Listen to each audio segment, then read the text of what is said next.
جی اصل میں یاد رکھیں کہ جو دعوت انبیاء کا طریقہ ہے وہ یہی ہے کہ ادعو الی سبیل ربک بالحکمت والموعظۃ الحسنہ، کہ جب کسی کو دعوت دو تو حکمت سے، سمجھداری سے، طریقے سے دعوت دو، اور اچھی اچھی نیکی والی باتیں سنا کے ان کو نصیحت کرو۔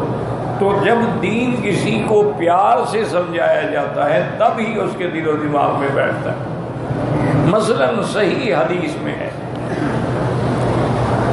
مسجد نبوی ہے، سرکار دو عالم صلی اللہ علیہ وسلم اور صحابہ بیٹھے ہیں، ایک اعرابی بیچارہ جو ابھی نیا نیا مسلمان ہوا تھا، اس کو پیشاب کا تقاضا ہوا تو کھڑے ہو کے مسجد کے کنارے کونے کے اندر، مسجد کے اندر پیشاب کرنا شروع کر دیا۔ تو صحابہ رضوان اللہ علیہم اجمعین کو بڑا غصہ آیا، جلال آیا، اور آپ اٹھے روکنے کے لیے، تو پھر میں ماں کچھ نہ کہو، اس کو چھوڑ دو اس کی حالت۔ تو اس نے جب پیشاب کر لیا، فارغ ہو گیا، پھر حضور نے بلایا۔ حضور نے فرمایا کہ میرے بھائی، یہ اللہ کے گھر ہیں، اللہ کی مساجد ہیں، یہ اللہ کے ذکر کے لیے، تلاوت کے لیے، عبادت کے لیے بنی ہیں، یہ اس کام کے لیے نہیں بنی ہے کہ ان میں پیشاب کیا جائے۔ اور نے کہا حضور مجھے تو پتہ نہیں تھا۔ جب اتنی محبت سے آپ سمجھائیں گے تو اس کو وہ بات کبھی نہیں بھولیں گے۔ اور پھر حضور نے حکم دیا صحابہ کو کہ پانی بھر کے اس جگہ کو دھو ڈالو، تو انہوں نے اس جگہ کو دھو ڈالا۔ آپ نے فرمایا دیکھو کہ روکنے، آپ لڑنے کے لیے جا رہے تھے، اس کے دو نقصان، ایک وہ ڈر کے مارے بھاگتا ساری مسجد گندی ہو گئی، ابھی تو ایک جگہ پیشاب آیا ہے، پھر تو ساری مسجد میں پھیل جاتا۔ اور دوسری بات یہ ہے کہ جب ہم اس کو دھلا کے پاک کر سکتے ہیں تو اگر اس غریب کا پیشاب ہم روک دیتے درمیان میں، اس کو تو بیماری بھی ہو سکتی ہے۔ تو اس لیے ہمیشہ دین کو بڑی حکمت سے سمجھایا جاتا ہے، سختی سے نہیں سمجھایا جاتا۔ جیسے کہ اللہ نے قرآن میں بھی فرمایا ہے کہ حضرت موسیٰ اور ہارون علیہ السلام کو اذهبا الى فرعون انه طغى، جاؤ تم دونوں، فرعون سرکش ہو گیا، حد سے نکل گیا، لیکن فقولا له قولا لینا، نرم قول سے بات کرنا، ہو سکتا ہے کہ وہ نصیحت کو قبول کر لے اور اللہ سے ڈر جائے اور ہدایت قبول کر لے۔ تو فرعون کو بھی طریقے سے بات کرنا۔ اسی طرح لکھتے ہیں، میں بعض مؤرخین نے ایک واقعہ لکھا ہے کہ سیدنا حسن اور سیدنا حسین رضی اللہ عنہما، یہ دونوں بھائی تھے، ان میں صرف 1 سال کا فرق تھا۔ حضرت حسن بڑے تھے، حضرت حسین 1 سال بعد پیدا ہوئے۔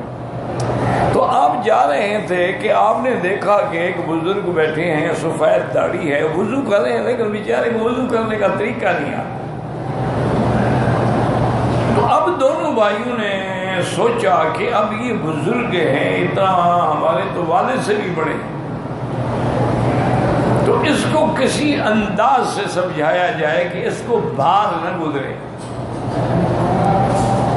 تو اب دونوں نے اتفاق کیا اور آئے اور اس کو سلام کیا، اس نے اور یہ نہیں بتایا کہ ہم کون ہیں۔ انہوں نے کہا کہ اے بزرگو، ہم 2 بھائی ہیں،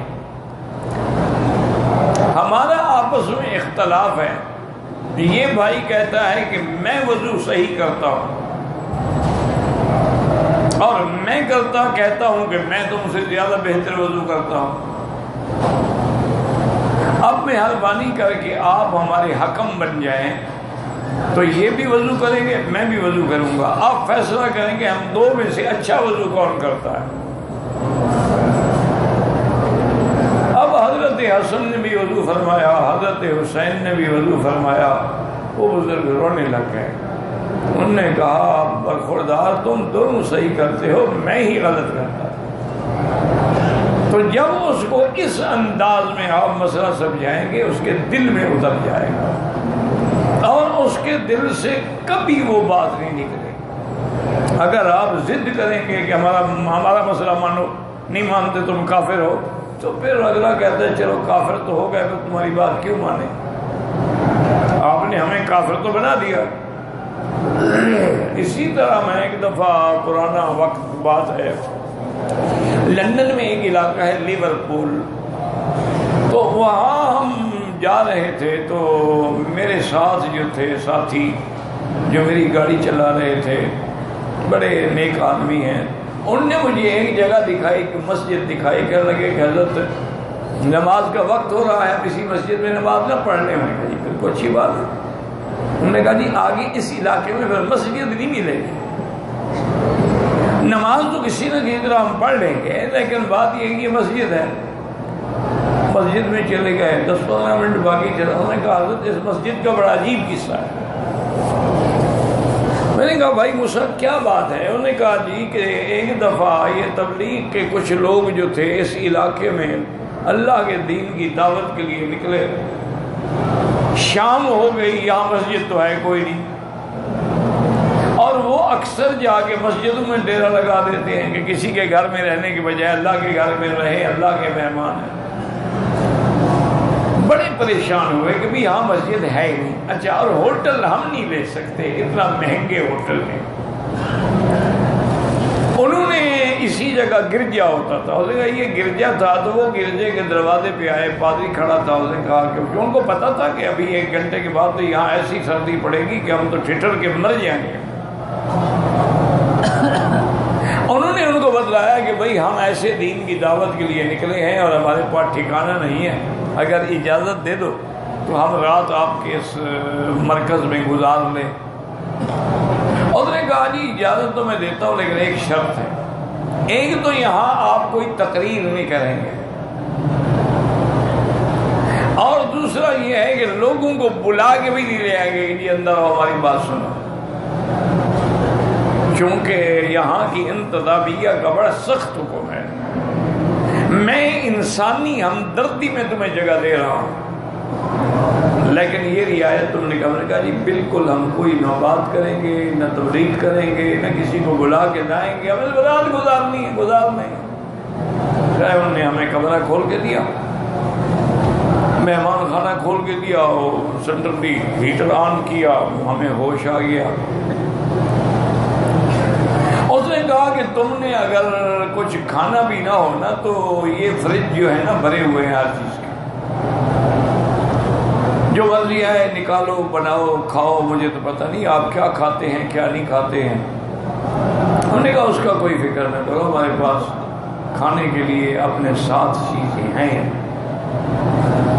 وہ کہتے ہیں کہ جی ہم لوگ وہاں بیٹھے رہے، قرآن پڑھتے رہے، ذکر کرتے رہے، درود شریف پڑھتے رہے، پھر ہم نے آرام کیا، صبح تہجد میں اٹھے تو ہمیں امیر صاحب نے کہا کہ بھائی تہجد تو پڑھو، لیکن 2 رکعت اسی نیت سے پڑھو کہ اس بندے نے ہم پہ احسان کیا، باوجود غیر مسلم ہو کے ہمیں جگہ دی، ہمیں ٹھکانہ دیا، مادی کمرہ کھولا ہے، دعا کریں کہ یا اللہ جیسے اس نے ہمارے لیے دروازہ کھولا ہے نا، اس کا دروازہ بھی دین کے لیے کھول دو۔ وہ کہتے ہیں جی امیر نے کہا، ہم نمازیں پڑھی، دعائیں مانگی، اور بڑی رو رو کے دعائیں کرتے رہے، صبح کی نماز پڑھی تو وہ بندہ آ گیا۔ انہوں نے کہا رات آپ کس کے لیے دعا مانگ رہے تھے؟ انہوں نے کہا آپ کے لیے مانگ رہے تھے، اور کس کے لیے؟ انہوں نے کہا کیوں؟ انہوں نے کہا بھی آپ نے احسان کیا تو ہم اور بدلہ تو نہیں دے سکتے۔ انہوں نے کہا کیا دعائیں مانگی؟ انہوں نے کہا ہم نے یہی دعا مانگی ہے کہ اللہ آپ کو ہدایت نصیب فرمائے۔ انہوں نے کہا اللہ کا شکر ہے، میری بات کسی کو کہیں نہیں، باہر نہ نکالیں، آپ یہاں کتنے دن رہیں گے؟ ہم نے کہا جی 3 دن رہیں گے۔ انہوں نے کہا تم جاؤ سارا دن اپنا کام کرو، رات کو یہاں آ جائے گا۔ وہ کہتے ہیں کہ ہم 3 راتیں وہاں رہے اور رو رو کے دعائیں کرتے رہے۔ تیسرا دن جب ہوا، صبح کی نماز پڑھ کے بیٹھے تو آیا، اس نے کہا مجھے کلمہ پڑھا دیں، مجھے خواب میں حضور پاک کی زیارت ہوئی ہے۔ حضور کی زیارت، حضور نے فرمایا ابھی بھی تمہیں سچے دین والے لوگوں کا پتہ نہیں لگا، کیا سوچ رہے؟ آپ مجھے کلمہ پڑھا دیں لیکن میرا راز رکھیں، میں انشاءاللہ دین کے لیے کام کروں۔ انہوں نے کہا جی وہ تو جماعت چلی گئی، وہ تو مسافر تھے، آئے چلے گئے۔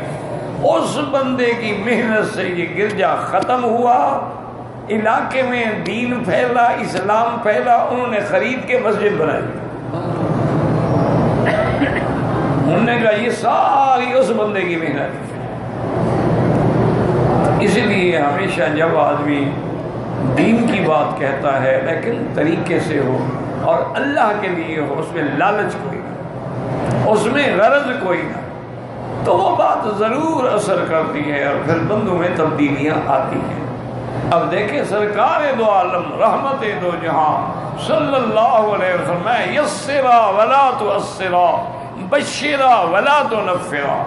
لوگوں کو ایسی باتیں نہ کریں کہ ان کو نفرت ہے، جہنم ہوگی اور یہ ہوگا اور یہ ہوگا، تو ان کو جنت کی باتیں بھی تو بتا سکتے ہو. اسی طرح بی بی رابعہ بصریہ جو ایک بہت بڑی ولیہ گزری ہیں، بڑی عابدہ، بڑی زاہدہ، بڑی قانتہ، ایک دفعہ آئیں اپنے گھر سے مسجد میں، تو جو ان کا مصلی تھا عبادت کا، دیکھا کہ اس کی تلامیذہ جو تھی، طالبات جو تھیں، وہ شیطان کے بارے میں بات کر رہی تھی کہ ابلیس کیسے بنا اور ابلیس کون ہے، اس کی ذریت ہے، نسل ہے، نہیں ہے، اس پہ بحث کریں. بی بی صاحبہ رک گئیں اور فرمایا کہ میری بیٹیو، جتنی دیر آدمی دشمن کی بات کرے دوست کی کیوں نہ کرے؟ جتنی دیر تم شیطان کی بات کرتے رہے رحمان کی کیوں نہیں بات کی؟ چھوڑو، دفعہ کرو، مردود ہے، ملعون ہے. جب تم اپنے راستے پہ رہو گے تو شیطان کچھ نہیں کر سکتا. ان عبادی لیس لک علیہم سلطان. اللہ نے فرما دیا جو میرے بندے بن جائیں گے ان پہ تیرا جادو نہیں چلے گا، ان پہ تیرا زور نہیں چلے گا. تو اس لیے دین کے لیے، اور پھر خاص طور پہ دین اسلام تو ہے ہی دین حنیف، ہے ہی دین سمحا. حضور نے فرمایا ترکتکم علی المحجۃ البیضاء لیلھا کنہارھا. میں ایسی شریعت تم کو دے کے جا رہا ہوں جس کی رات بھی دن کی طرح روشن ہے، جس میں کوئی بات چھپی ہوئی ہے. بالکل ہر بات جو ہے وہ سائنٹیفک ہے، اصولوں پہ ہے، اور اس بات